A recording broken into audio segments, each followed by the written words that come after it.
Cameron Chadukian here with the Daily Developer Show, the show where we talk every single day about how you can become a better developer and also how to optimize your lifestyle as a developer. Now, what we're going to be doing in this video is we're going to go through the CompareTheTriplets algorithm at Hackerrank.com. Now, I always say it. Before we solve the problem, we need to define the problem. So let's read through what they gave us. It says, Alice and Bob each created one problem for Hackerrank. A reviewer rates the two challenges, awarding points on a scale from 1 to 100 for 3 categories: problem clarity, originality, and difficulty. We define the rating for Alice's challenges to be the triplet A equals A0, A1, A2, and the rating for Bob's challenge to be the triplet B equals B0, B1, B2. Your task is to find the comparison points by comparing A0 with B0, A1 with B1, and A2 with B2. If AI is greater than BI, then Alice is awarded a point. But if AI is less than BI, then Bob is awarded the point. If AI and BI are equal to each other, then neither person receives the points. Comparison points is the total points a person earned. Given A and B, determine their respective comparison points. For example, A equals 1, 2, 3, and B equals 3, 2, 1. For element 0, Bob is awarded a point, because A0 is less than B0. For the equal elements A1 and B1, no points are earned. Finally, for elements 2, A2 is greater than B2, so Alice receives a point. Your return array would be 1, 1, with Alice's score first and Bob's second. Now our goal is to complete this function. It's me, Mario, and I think that was a little bit boring. Alright, Mario, you think it's so easy? You make an algorithm tutorial! Well, now that I told Mario off, let's get to the algorithm. So basically, here's what we have. We have two different people. For example, we have Cam, my name is Cameron, and we have Mario. And each person is going to have an array of the scores that they've received. So for example, let's say that Mario and we're playing Mario Party, right? And we had some different mini games that we played. We had the Eats a Pizza mini game. We had Eat All the Pizza. Hum yum yum yum yum yum. Flashback Friday, Mario Party 3. So we had the Eats a Pizza mini game. Mario won. He's Italian. So let's say he got 10 points, right? And let's say I got 5 points because I don't like cheese. Okay, and then we had the juggling game, right? So I got 10 points in that. Mario, he got 2 points. And blah, blah, blah, blah, blah. So you get it. There's these different events, or these we're getting different scores. So that's why we have an array. Okay, so we have our 2 arrays here. Now, remember, an array is just a way of organizing data. That could be strings or numbers. Now, looking at this, let's see, what are we trying to do? I believe that it's important for us to kind of do pseudocode and to try to figure out the logic of a problem before we just go to our computer and start banging at the keyboard. That'll save you some wrist health, and it will also save you time and make you more productive. And that will be excellent no matter whether you're working for yourself or a company. Anybody will appreciate that. So here's what we've got. In my array, we've got 5, 10, 7.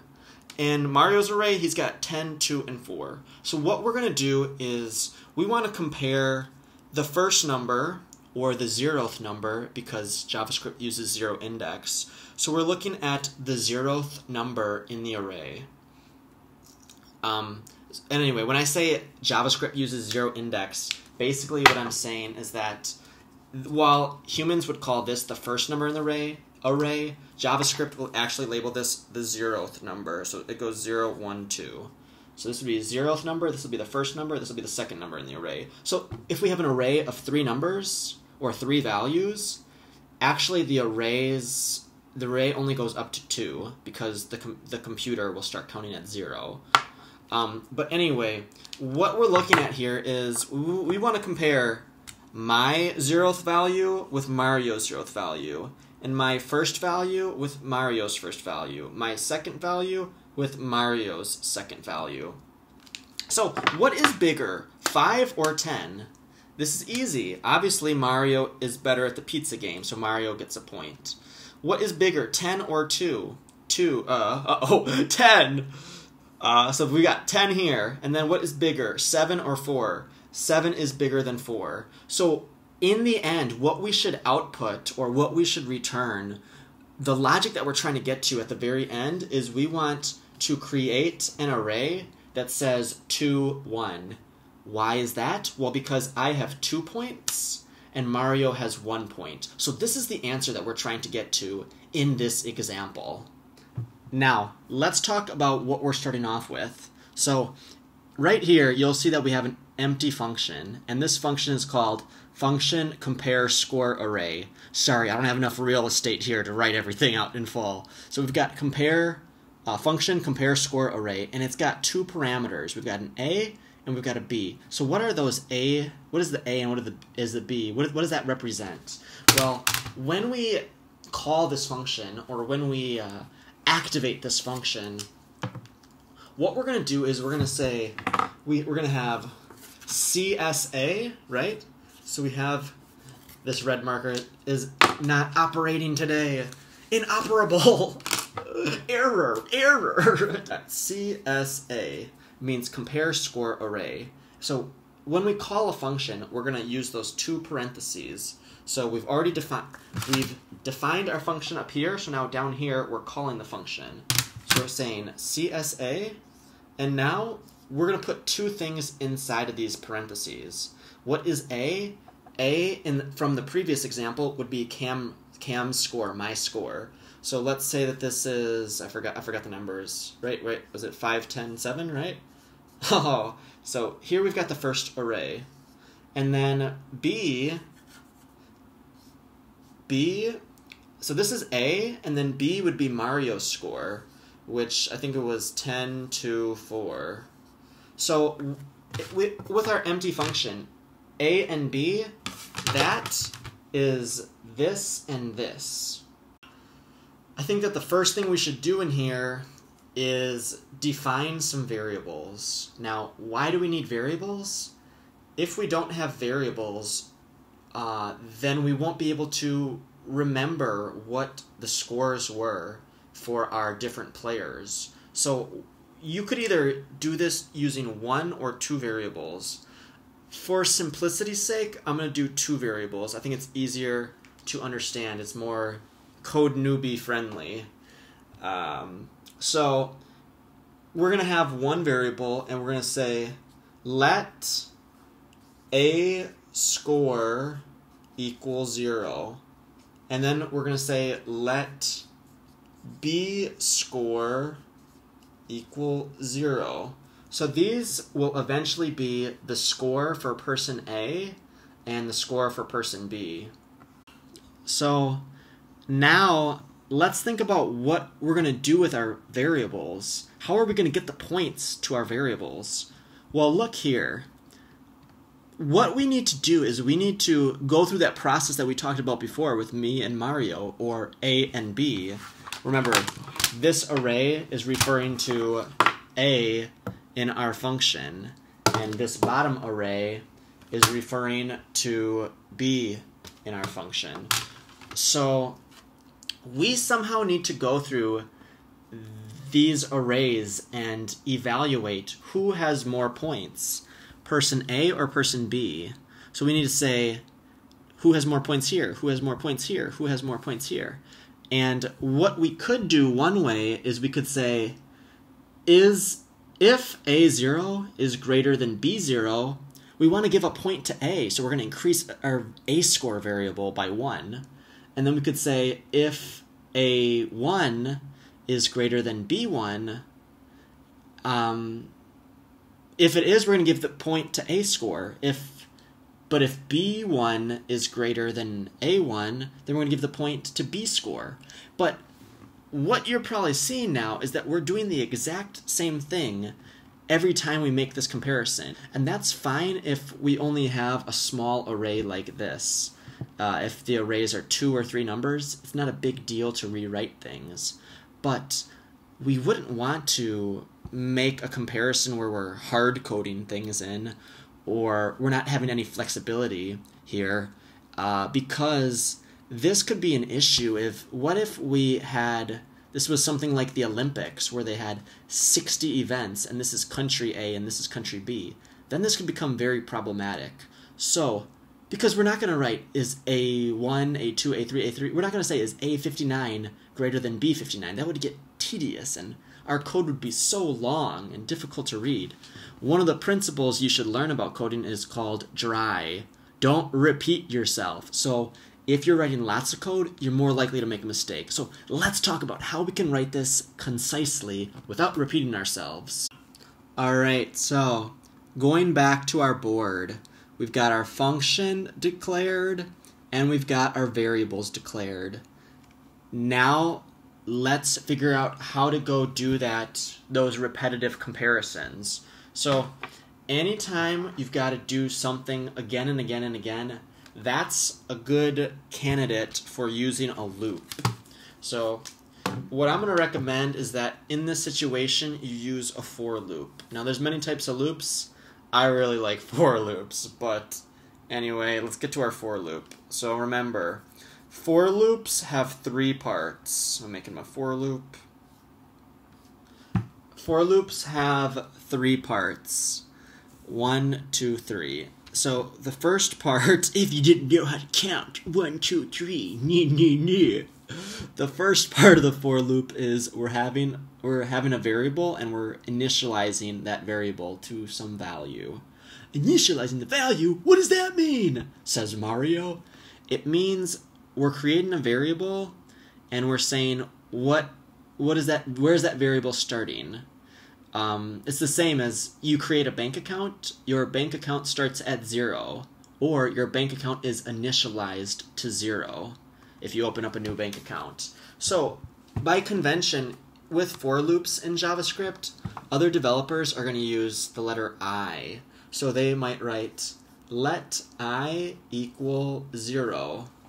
So that means I is starting at 0, and I will be our iterator, quote-unquote iterator. Now, that's the first part of the for loop. Now, the second part of the for loop is we're going to create some kind of condition. So when this condition is true, the for loop will continue running. It will go again and again and again and again. And if the condition stops being true, the for loop will stop running. In this problem, we know that, based on the criteria from Hackerrank, we know that these 2 arrays are going to be 3, they will have a length of 3. So we can say let I equal 0, and as long as I is less than 3, then what we want to do is we want to increase the value of I. We want to increase the value of I by 1. And we can do that by writing I plus plus. So what are we doing here? We're just saying we're going to repeat this action. Whatever action we put below, we're going to do it 3 times because I starts at 0. We go 0. We go 0, did the action. 1 did the action. 2 did the action. So it's going to repeat this action 3 times. But what action do we want it to do? This is simple. We want to make a comparison between A and B. So here's how we'll write it. We're going to write, maybe you can see better if I go on this side because I'm a righty. Oh, how can we do this? So we're going to say if AI, and why am I saying AI? I'm saying AI because AI would be, we're accessing some value of the array. So the first time through the loop, AI would be here. And then, because this is the 0th index of A. And then we're going to access A1. That would be A1. Then we're going to access A2. This would be A2. And the same would be apply for B. So this is B0, B1, B2. So we're going to say if AI is greater than BI, what we want to do is if A is greater than B, we want to give A score the point. So we're going to say A score plus plus. So if A is greater than B, we're going to give the point to A. And we can say otherwise, we're going to give the point to B. And we're going to say B score plus plus. And remember that plus plus is just a shorthand way of adding 1 to something. So now let's review what the code we've written is going to do. So we have our function being called with the A array and the B array. So then we've initialized A score to 0 and B score to 0. And then we've got our for loop. And remember, in our for loop, we said I is going to start at 0. And as long as I is less than 3, we're going to increase the value of I. Or basically, in this scenario, we're just going to go through this whole loop 3 times. And so using the values in here, the first time we're going to say is A 0, because the beginning value of I we set at 0, so it's starting at 0. Is A0 greater than B0? No. And because the answer is no, we're going to add 1 to the score of A. So let me write the scores of A. Let's make a tally up here. We've got A and we've got B. So the first time B is greater, so we're giving B a point. And then the second time, is A1 greater than B1? Yes. So we're going to give A a point. And then is A2 bigger than C2? Yes. So we're going to give A another point. So this is what we need. We need to say A has 2 points and B has 1 point. But the only problem is we've come to the right answer, but we have not saved the answer. So now what we need to do is conclude the video here, leave you hanging, and let the thumbs down roll in. I must be really tired. This show gets funny when I'm tired. I wonder if I did this show during the day, if it would just be normal. So look at my new chalkboard. This isn't a chalkboard. I'm on the floor, but I figured you guys would be able to see here. Anyway, so look, here's what we've got here. We've got our function, and we've got all the code we talked about before. We are very, very close to being finished, but we're not finished. What are we missing? Well, we've gotten the value. We have A equals 2, and we have B equals 1.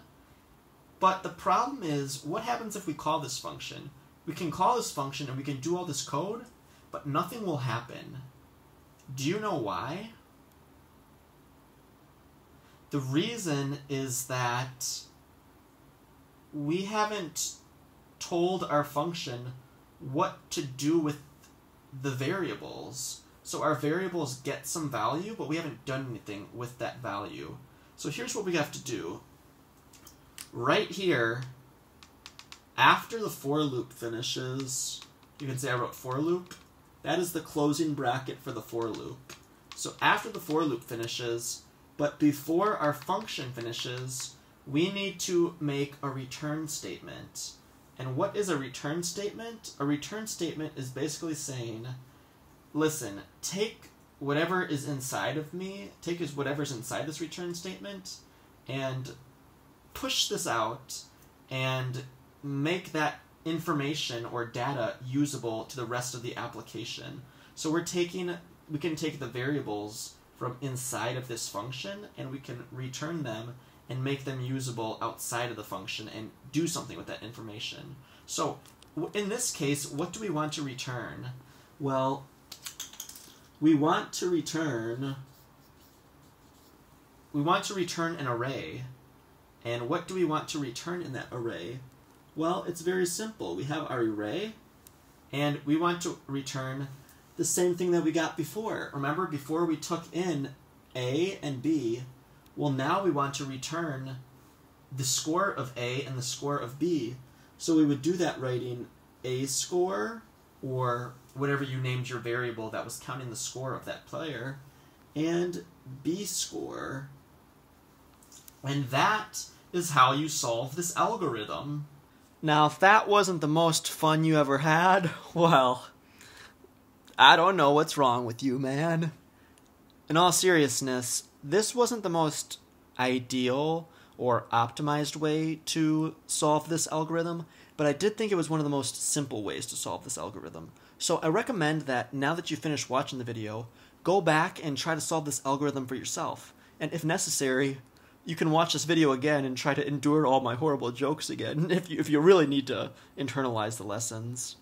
And then, as a next step, what I recommend you do is you try to change this algorithm so that it can account for and operate on arrays of different lengths. So what if instead of there only being 3 numbers, what if we had an array list of 60 numbers? Remember that in our for loop, we said I is less than 3. Well, what could we do if it was going to be 60 numbers? Especially if we didn't know if it was going to be 6 or 20, if it could be different lengths each time. And what if we are passed 2 arrays into our function and they are of different lengths? What would you do then? So think about that, and if you want to explore this topic further and go a little bit deeper than what the Hackerrank algorithm team devised up for this algorithm, you can check out my GitHub. I'll link it in the description of the video below, and you can kind of see how you could make this algorithm solution even more refined. So anyway, I hope you enjoyed this video. It was a long one. This is the Daily Developer Show. We talk about this stuff every single day. So hopefully tomorrow I will see your beautiful face.